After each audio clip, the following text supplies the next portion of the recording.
একজনে সারা দুনিয়া ব্যাপী উপমহাদেশ ব্যাপী ঘুরে ঘুরে ওয়াজ করতেছে যে 4 বিয়ে করো, 4 বিয়ে করা সুন্নত। কোন কিতাবে লিখছে আসমানের নিচে জমিনের উপরে 4 বিয়ে করা সুন্নত?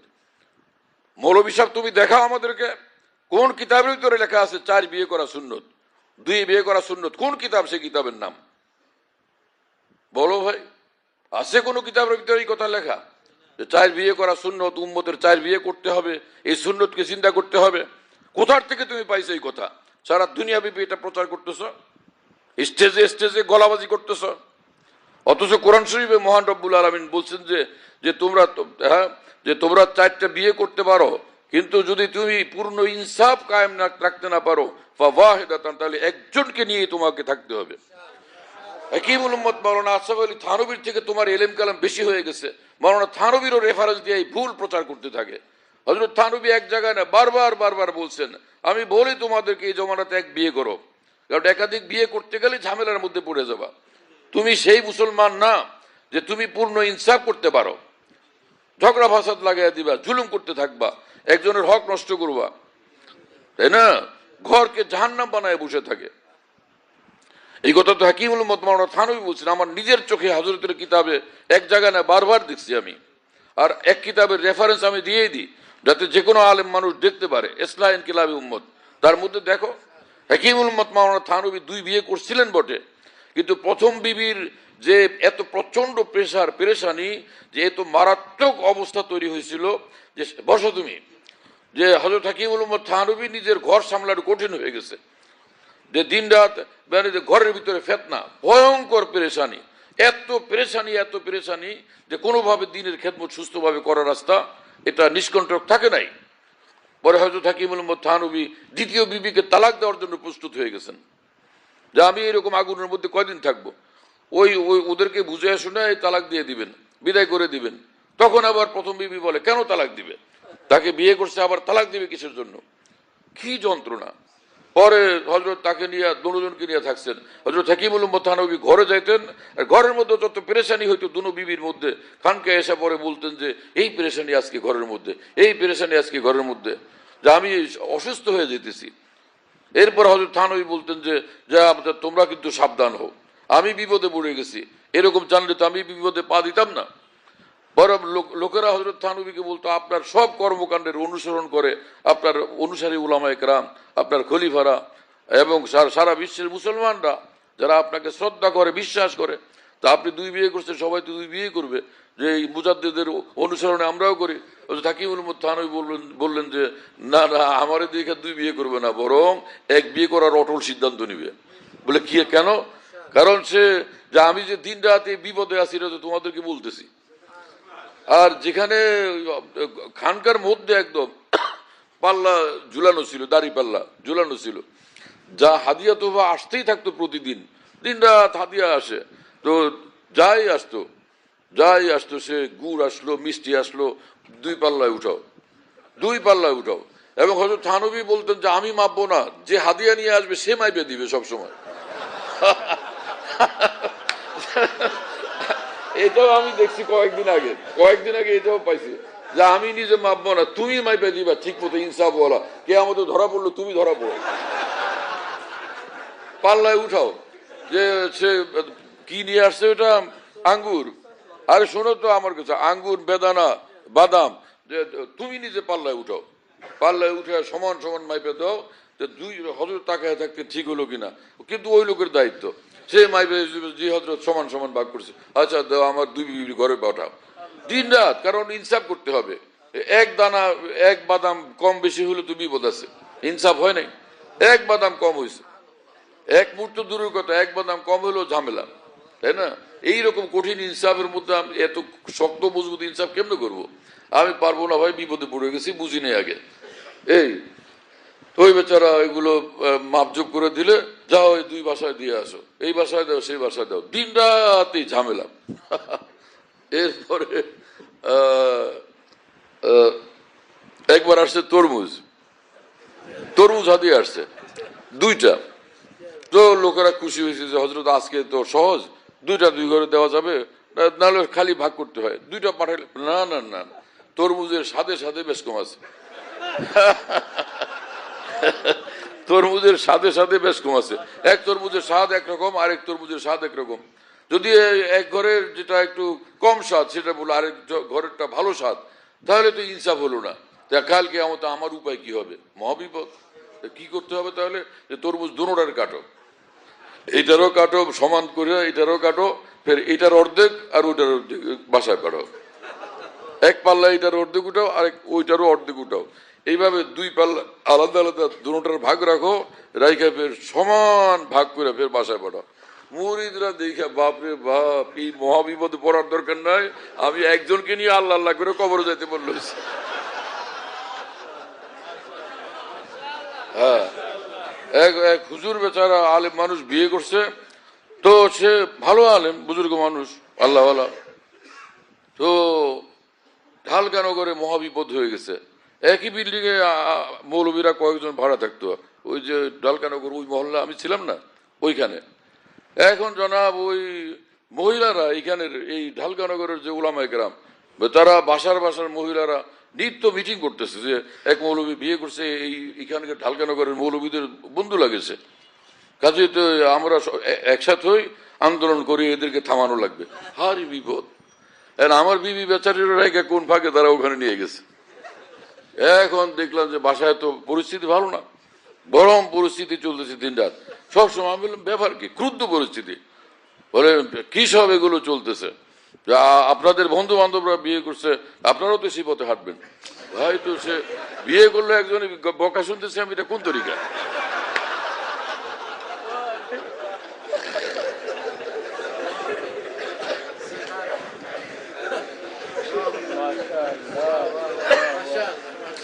সে জনাব নিত্য প্রতিদিন দিন রাত দেখি ক্রুদ্ধ মূর্তি। আরে ভাই কি মুসিবতের বিষয় হলো।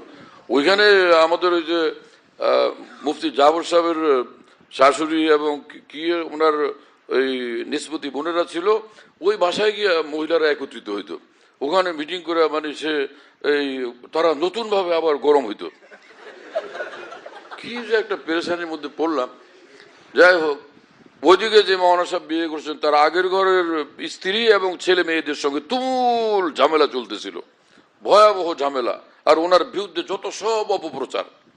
তার ছেলেদেরকে এত বললাম, বুঝালাম যে ভাই তোমার বাবা ভালো মানুষ, আল্লাহওয়ালা আলেম মানুষ, তার ছাত্র জমানা থেকে নিয়ে মুত্তাকি মানুষ, এগুলো কেন করতেছো? আমার কাছে সুবিধা না পারে পর অন্য জায়গায় গিয়ে ব্যাপক প্রচার করে বাবাকে বদনাম করতেছে। একদম মানে দিনের খেদমতের রাস্তাকে মানে মারাত্মকভাবে ব্যাহত করে তুলছে। হায় রে কি মুসিবত। যাই হোক, ওই মহল্লা থেকে পরে এই মহল্লায় আসছে, ওই মহল্লাই বদলাইছি।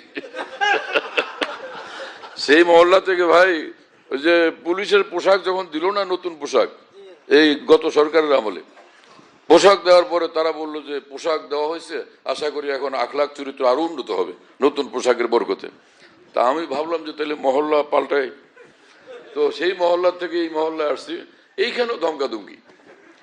বাসায় গেলেই মাঝে মধ্যে হইচই, তাও বাচ্চা কাচ্চাদের সামনে, যে কি খবর, কি নিয়ত কি শুনি। এমনি তো বাইরে মুরিদরা সকলে দোস্তা ওরা সালাম শ্রদ্ধা হাতে চুমা, বাসায় গেলে খবর হয়ে যায়। বাসায় গেলে খবর হয়ে যায় যে হাতে চুমা না কি মামলা, কোথায় সালাম কোথায় শ্রদ্ধা, উল্টা ঝামেলা। এ তো ভূমিকম্প। পরে আমি নিত্য দেখলাম যে মহা ঝামেলা। তো একদিন আমার বাচ্চা কাচ্চারা সব বসে আমাকে বলে যে ঠিকঠাক বলেন কি খবর। পরে আমি বললাম আমি ঠিকঠাক বলতেছি, আমি 4টা বিয়ে করবো। হ্যাঁ হ্যাঁ, এখন তো আমার বাচ্চারাও পরেশান, কি বিপদের কথা শুনলাম। আর সে তো মানে বলে মানে, আমি বললাম যে দেখো আমি বলেন। বললাম যে আমার প্রথম বিবি তুমি, দ্বিতীয় বিবি তুমি, তৃতীয় বিবি তুমি, চতুর্থ বিবিও তুমি। পরে বলে কি আলহামদুলিল্লাহ।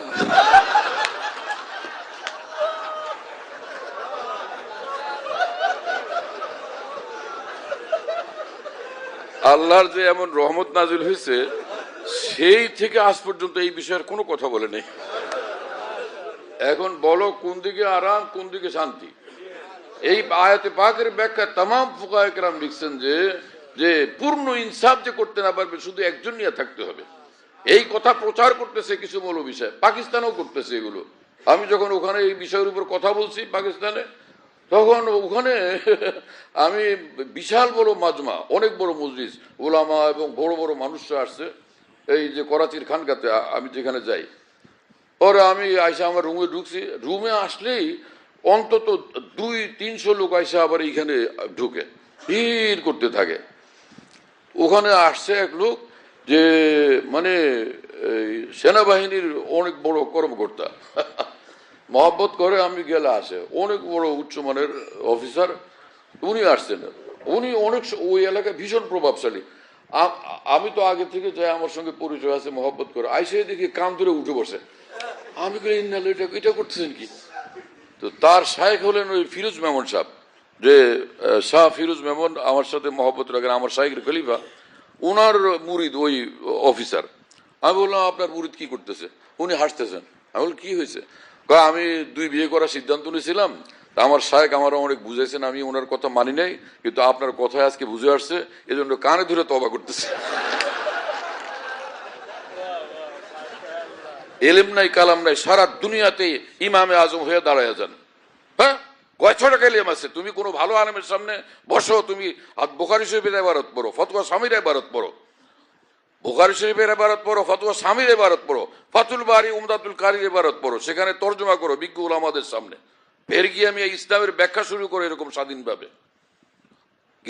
কিছু মানুষ ভক্ত হয়ে গেছে, এত সীমালঙ্ঘন কেন করতেছ? ইসলামের যা খুশি ব্যাখ্যা দিতে থাকতেছো, মানুষদেরকে পরেশান করতেছো। তুমি কয় বিয়ে করছো? কথা বলো। বাংলাদেশের কোন এক বিভাগীয় শহরের বড় আলেম মুফতি সাহেব বিয়ে করছেন 4টা। আগের বউ তো ছিলই, পোলাপানও ছিল, পরে একটা একটা করে আরো 3টা বিয়ে করছে। 3 মহিলা মাদ্রাসার 3 মহিলা স্বামী নাই তো তাদের বিয়ে করছে। তা আমরা ভাই বিয়ে করছে তো শরীয়তে জায়েজ আছে, উনি আলেম মানুষ এবং ভালো মানুষ, উনি যদি 4 বিয়ে করে একসাথে রাখতে পারেন ইনসাফের সাথে, ইসলাম সম্মত, এটার বিরোধিতা করা তো সঠিক না। যে 2 বিয়ে করলে বিরোধিতা করতে হবে, 3 বিয়ে করলে 4 বিয়ে করলে, এমনটা তো না। আমাদের এই আকীদা তো রাখতে হবে যে 4 বিয়ে করা ইসলামে বৈধ, যদি সেই ইনসাফের সাথে সুন্নত মোতাবেক এটা ব্যবস্থা রাখতে পারে, সামাল দিতে পারে। তা আমরা কখনো এই ব্যাপারে কথা বলি না, কিন্তু আমাদের মুফতি জাফর সাহেবের সঙ্গে ওই আলেমের সম্পর্ক ভালো। তো মুফতি জাফর সাহেবের থেকে ওই আলেম একটু অনেক বড় মুরব্বী আর কি, সে অনেক মুরব্বী মানুষ। তো একদিন মুফতি জাফর সাহেব আমাকে শুনেছেন যে আমি একদিন বললাম, চাচা বিয়ে তো 4টাই করছেন, হকের খেয়াল কিভাবে রাখেন? খেয়াল রাখতে পারেন তো ঠিক মতো? না, নিত্য খেয়াল রাখি পুরা ইনসাফের সাথে। সে কিরকম বলেন? বলে আমি থাকি তো প্রথম বউর লগে, বাকি 3 বউর লগে ফোনে যোগাযোগ করতে থাকি।